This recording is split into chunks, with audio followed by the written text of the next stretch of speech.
Hi everyone, myself Varu Prashad and welcome to my channel friends.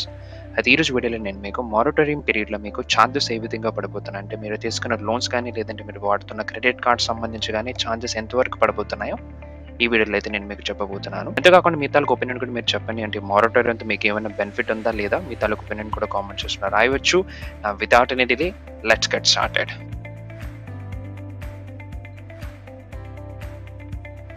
March 1వ తారీఖు నుంచి August 31 వరకు totally 6 months moratorium అనేది RBI తరఫు నుంచి అనౌన్స్ చేయడం జరిగింది. అండ్ ఈ 6 months లో మీరు ఎటువంటి పేమెంట్ చేయకపోయినా అంటే మీ లోన్స్ అమౌంట్స్ కానీ క్రెడిట్ కార్డ్ డ్యూస్ కానీ పేమెంట్ చేయకపోయినా మీకు ఎటువంటి ఇంపాక్ట్ అనేది ఉండదు. కాకపోతే ఈ 6 months లో మీరు ఇంట్రెస్ట్ రేట్ అనేది అప్లికేబుల్ అనేది ఉంటుంది అనమాట.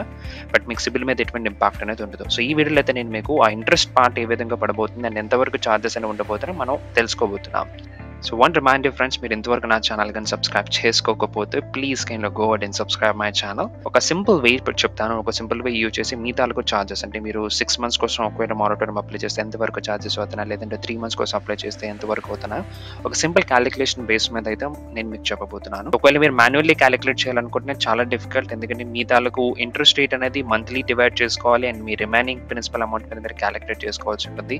లెందీ ప్రాసెస్ అని ఉంటుంది మీరు ఒకవేళ మాన్యువల్లీ క్యాలిక్యులేట్ చేసుకోవాలనుకుంటే. సో దాని గురించి ఏంటంటే నేను ఒక లింక్ అనేది ఇస్తాను. సో ఆ లింక్ ఏంటంటే మీరు డైరెక్ట్గా మీ తాలూకు అమౌంట్స్ ఏవైతే ఉన్నాయో అమౌంట్స్ పై ఎంటర్ చేస్తే ఆటోమేటిక్లీ మీ తాలూకు ఛార్జెస్ ఎంతవరకు ఉంటాయో ఇమీడియట్లీ మీకు తెలిసిపోతుంది అనమాట. నేను ఛార్జెస్ కోసం చెప్పడానికి ముందు ఒక విషయం నేను మీకు చెప్పాలి. జనరల్లీ మీరు వాడే లోన్స్ ఏవైనా ఉంటాయంటే పర్సనల్ లోన్స్ ఏవైనా ఉన్నా అవి ఎప్పుడైనా రెడ్యూసింగ్ ఇంట్రెస్ట్ రేట్ అనేది ఉంటుంది అనమాట. రెడ్యూసింగ్ అంటే ఏంటంటే మీరు పే చేసే ఈఎంఐస్ లో స్టార్టింగ్ నుంచి అనేది మీకు ప్రిన్సిపల్ అమౌంట్ అనేది పెరుగుతూ ఉంటుంది అండ్ మీ ఇంట్రెస్ట్ అనేది రెడ్యూస్ అవుతూ వస్తుంది ఉంటుంది అనమాట. అంటే ఏంటంటే మీ రిమైనింగ్ ప్రిన్సిపల్ అమౌంట్ మీద అనేది అయితే క్యాలిక్యులేట్ చేయడం అనేది జరుగుతుంది. ఐ థింక్ మీరు ఒక లోన్ గట్ట ఏమైనా వాడితే డెఫినెట్లీ మీకు తెలిసి ఉండొచ్చు ఈ రెడ్యూసింగ్ ప్రాసెస్ అనేది. సో ఆ ప్రాసెస్ కూడా ఇక్కడ అప్లై అవుతుంది అనమాట ఈ మారటోరియం పీరియడ్ లో. సో ఇప్పుడు మనం ఒక ఎగ్జాంపుల్ తో మనం చూడబోతున్నాం. సో ఈ వెబ్సైట్ లింక్ నేను మీకు డిస్క్రిప్షన్ ఇచ్చాను. వెబ్సైట్ వచ్చేసి టాటా క్యాపిటల్ సంబంధించి. టాటా క్యాపిటల్ కోసం తెలిసి ఉండొచ్చు. ఇట్స్ కైండ్ ఆఫ్ బజాజ్ అలాగైతే లోన్స్ ఇస్తుందో ఇది కూడా product related loans, personal loans కూడా ఇస్తుంటుంది టాటా క్యాపిటల్ కూడా. ఇప్పుడు మన ఎగ్జాంపుల్ కోసం చూద్దాం. సో సపోజ్ మీరు ఒక 6 lakh rupees ఒకవేళ లోన్ తీసుకున్నారనుకోండి, ఒక పర్సనల్ లోన్. సో ఈ 6 lakh rupees కి అయితే ఇంట్రెస్ట్ రేట్ 10% అనుకుందాం. సో ఈ 10% ఇంట్రెస్ట్ తర్వాత మీకు 60 months అనేది మీరు తీసుకున్నారంటే 5 years కోసం మీరు అప్లై చేశారు ఈ లోన్. సో ఈ 5 years లో మీరు ఆల్రెడీ ఒక 6 EMIs అనేది పే చేశారు. అంటే ఫిబ్రవరి మంత్ వరకు మీరు ఒక 6 EMIs అనేది పే చేశారు. సో ఆ 6 మేనేజ్ చేసేస్తే ఇప్పుడు ప్రస్తుతానికి అయితే 54 months ఈఎంఐ ఇంకా పెండింగ్ ఉందన్నమాట. సో ఇక్కడ మనం మారటోరియం అనేది 1 month కోసం మనం క్యాలిక్యులేట్ చేసి చూద్దాం. అంటే 1 month మారటోరియం తీసుకుంటే ఆటోమేటిక్గా 6 months కావాలంటే 6 months దాంతో మల్టిప్లై చేస్తే ఆటోమేటిక్ 6 months ఛార్జెస్ అనేది ఎంత ఉంటుందో అది తెలిసిపోతుంది. సో 1 monthకి ఎంత పడుతుందో తెలిస్తే మనకు ఒక ఐడియా వస్తుంది అనమాట 6 months వరకు ఎంత ఎక్స్ట్రా అనేది మీరు బ్యాంక్ పే చేస్తున్నారు. సో మొత్తం మీ డీటెయిల్స్ అనేది ప్రొవైడ్ చేసిన తర్వాత ఆటోమేటిక్లీ మీకు ఇక్కడ మారటోరియం ఆప్షన్స్ అనేది ఏ విధంగా ఉంటుందో చూపించడం జరుగుతుంది అనమాట. అంటే విత్ మారటోరియం, వితౌట్ మారటోరియం అంటే టోటల్ 3 ఆప్షన్స్ అనేవి ఉంటాయి. సో వితౌట్ మారటోరియం అంటే ఏంటంటే మీరు ఏదైతే ఈఎంఐ ఏదైతే ఉందో మీరు ఒక మారటోరియం కు సప్లై చేయకపోతే మీరు నార్మల్ ఈఎంఐ ఏదైతే ఉందో ఆ ఈఎంఐ అనేది మీరు పేమెంట్ చేసుకోవాల్సి ఉంటుంది. ఒకవేళ మీరు మారటోరియం కు సప్లై చేస్తే ఏంటంటే చాలా డిఫరెన్స్ అనేది వస్తుంది అనమాట. ఇక్కడ మీకు 2 రకాల మారటోరియం ఆప్షన్స్ అనేవి ఉంటాయి. సో ఆ 2 రకాల మారటోరియం ఆప్షన్ ఏ విధంగా ఉంటుందో నేను మీకు ఇప్పుడు చూపిస్తాను. సో వితౌట్ మారటోరియం మీరు ఇచ్చిన డీటెయిల్స్ ప్రకారం అంటే మీరు ఇచ్చిన 6 lakh rupees 10% ఇంట్రెస్ట్ బేస్ మీద నార్మల్ మీరు ఎవ్రీ మంత్ కట్టే ఈఎంఐ అనేది అరౌండ్ 12,740 rupees ఇంత ఉంటుంది అనమాట. సో ఒకవేళ మీరు మారటోరియం పీరియడ్ కోసం అప్లై చేశారు అనుకోండి, అంటే మీరు మార్చ్ మంత్ కోసం మీరు అప్లై చేశారు. అప్పుడు ఏం జరుగుతుందంటే 6 months పే చేస్తారు కాబట్టి 6 months పే చేసిన తర్వాత ఒక 5,40,000 రిమైనింగ్ అమౌంట్ అనేది ఉందనుకుంటున్నాం. ఆ 5,40,000 rupees మీద మీకు ఏదైతే ఇంట్రెస్ట్ రేట్ ఆఫర్ చేయడం జరిగిందో మీకు 10% ఇంట్రెస్ట్ రేట్ అనేది ఆఫర్ చేశారు కాబట్టి ఆ 10% అనేది మంత్లీకి ఎంత ఇంట్రెస్ట్ రేట్ అనేది ఉంటుందో ఆ ఇంట్రెస్ట్ రేట్ అనేది తీస్తారు.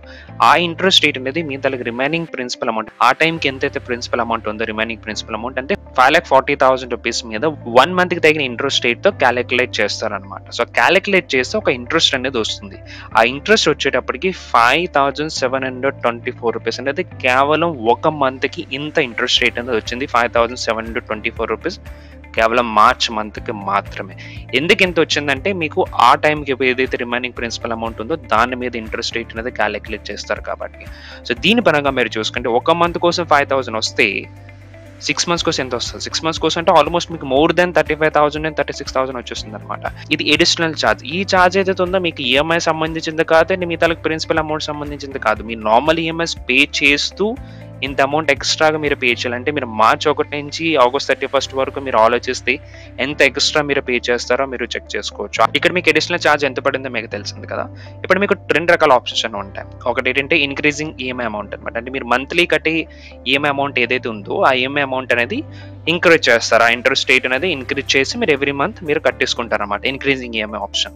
లేదంటే నాకు ఈఎంఐ అమౌంట్ ఇంక్రీజ్ చేయడానికి ఇష్టం లేదు, 10 యూనిట్ ఇంక్రీజ్ చేస్తే పర్లేదు అనుకున్నారు అనుకోండి. అంటే సపోజ్ మీరు ఇప్పుడు పెండింగ్ ఎంత ఉంది, 54 మంత్స్ పెండింగ్ అనేది ఉంది. 1 మంత్ కోసం మీరు మారటోరియం ఆప్షన్ తీసుకుందాం అనుకున్నాం. సో 54 మంత్ కి అడిషనల్ గా 1 మంత్ అనేది ఎండింగ్ లో మీకు యాడ్ అయిపోతుంది అనమాట. 10 యూనిట్ రీషెడ్యూల్ అనేది చేయడం జరుగుతుంది. సో దీని ప్రకారం చూసుకుంటే ఏంటంటే మీరు ఏదైతే ఇంట్రెస్ట్ పార్ట్ ఏదైతే ఉందో ఆ ఇంట్రెస్ట్ పార్ట్ మీ మంత్లీ కట్టి ఈఎంఐ ఈక్వల్ చేస్తూ అడిషనల్ గా ఒక 10 యూనిట్ అనేది పెంచుతారు. దీని ప్రకారం ఏంటంటే మీరు ఒక 3 మంత్స్ ఒకవేళ అప్లై చేస్తే అడిషనల్ గా 3 మంత్ అనేది వస్తుంది. ఒకవేళ మీరు 6 మంత్స్ కి అప్లై చేసుకుంటే అడిషనల్ గా మీకు 6 మంత్స్ అనేది వస్తుంది అనమాట. సో దీని ప్రకారం చూసుకుంటే మీకు ఎంత ఛార్జ్ అనేది పడుతుందో మీరు గమనించవచ్చు.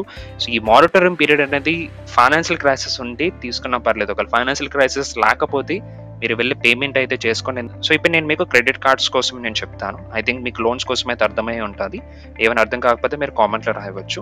క్రెడిట్ కార్డ్స్ అనేది కంప్లీట్లీ లోన్స్ తో కంప్లీట్లీ డిఫరెంట్ గా ఉంటుంది అనమాట. అండ్ లోన్స్ కన్నా ఎక్కువ ఛార్జ్ అనేది క్రెడిట్ కార్డ్స్ అనేది ఉంటుంది. నార్మల్లీ మీరు ఒక మారటోరియం అప్లై చేయలేదు, జనరల్లీ మీరు ఏంటంటే మీరు ఒక మంత్ పేమెంట్ చేయలేదు అనుకుంటే ఒక క్రెడిట్ కార్డ్ కి ఇంట్రెస్ట్ రేట్ అనేది మోర్ దెన్ 3% ఉంటుంది. అండ్ యాన్యువల్ ఇంట్రెస్ట్ రేట్ వచ్చేటప్పటికి మోర్ దెన్ 35% అనేది యాన్యువల్ ఇంట్రెస్ట్ రేట్ ఉంటుంది అనమాట.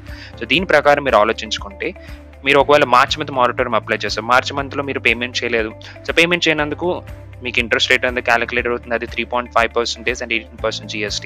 ఓకే, మార్చ్ మంత్ మీకు ఇంట్రెస్ట్ రేట్ క్యాలిక్యులేట్ చేసి మీ యొక్క క్రెడిట్ కార్డ్ కి అవుట్స్టాండింగ్ అమౌంట్ కి కలిపేస్తారనమాట. సో క్రెడిట్ కార్డ్ లో ఉన్నది ఏంటంటే మీ తాలూకు చార్జెస్ కూడా యాజ్ అవుట్స్టాండింగ్ కింద కన్సిడర్ చేస్తారనమాట బ్యాంక్ తరపు నుంచి. సో మార్చ్ మంత్ లో మీరు పేమెంట్ చేయలేదు, ఓకే, మార్చ్ మంత్ పర్చేజెస్ ప్రకారం మీకు ఇంట్రెస్ట్ అనేది క్యాలిక్యులేట్ చేశారు. బట్ ఏప్రిల్ మంత్ వచ్చేటప్పటికి ఏమవుతుందంటే మీ మార్చ్ మంత్ తాలూకు పర్చేజెస్ అండ్ అంతేకాకుండా మీ మార్చ్ మంత్ లో తగిలిన ఛార్జెస్ బోత్ ఇన్క్లూడ్ అయిపోయి స్టేట్మెంట్ వస్తుంది. కాబట్టి ఆ టోటల్ అమౌంట్ మీద మళ్ళీ మీకు ఏప్రిల్ మంత్ ఛార్జెస్ అనేది చేయడం జరుగుతుంది అనమాట. అంటే దీని ప్రకారం ఏం జరిగిందంటే మీ లాస్ట్ మంత్ ఛార్జెస్ మీద కూడా మళ్ళీ మీరు ఏప్రిల్ మంత్ లో ఛార్జెస్ అనేది పే చేయడం జరుగుతుంది. సో ఏప్రిల్ మంత్ లో మళ్ళీ మీరు పేమెంట్ చేయలేదు. సో మీరు మళ్ళీ మే మంత్కి వచ్చేటప్పటికి ఏం జరుగుతుందంటే మళ్ళీ మీ పర్చేజెస్ మీద మళ్ళీ అగైన్ ఛార్జెస్ మీద ఛార్జెస్ పడుతుంది అనమాట. సో అది కూడా ఛార్జెస్ చూసుకుంటే 3.30%. మళ్ళీ మన లోన్స్ కోసం చూసుకుంటే మ్యాక్స్ టు మ్యాక్స్ 13%, 15%, అండర్ 20% ఉంటాయి లోన్స్ కోసం. బట్ క్రెడిట్ కార్డ్ మంత్ కి 3% కన్నా ఎక్కువ ఉంటుంది. కాబట్టి మీరు డెఫినెట్లీ ఆలోచించాలి క్రెడిట్ కార్డ్స్ మారటోరియం కోసం వెళ్ళొచ్చా వెళ్ళకూడదని. ఎందుకంటే క్రెడిట్ కార్డ్స్ అనేవి చాలా పెద్ద బడ్డెన్ అవుతాయి. ఇంట్రెస్ట్ రేట్ కూడా చాలా ఎక్కువ పర్సనల్ లోన్స్ కంపేర్ చేసుకుంటే. అండ్ మీ తాలూకు ఒపీనియన్ కూడా మీరు చెప్పండి. అంటే ఈ మారటోరియం నిజంగా యూస్ఫుల్ గా ఉందా, ఈ మారటోరియం ఇవ్వడం వల్ల ఎవరికి ఎక్కువగా బెనిఫిట్ ఉంది? నా ఒపీనియన్ ప్రకారం అయితే ఇది కంప్లీట్లీ బ్యాంక్స్ కి ఎక్కువ బెనిఫిట్ ఉంది. ప్రస్తుతం నాకు ఫైనాన్షియల్ క్రైసిస్ లో ఎలాంటి మారటోరియం ఆప్షన్ ఇచ్చారో వెల్ అండ్ గుడ్.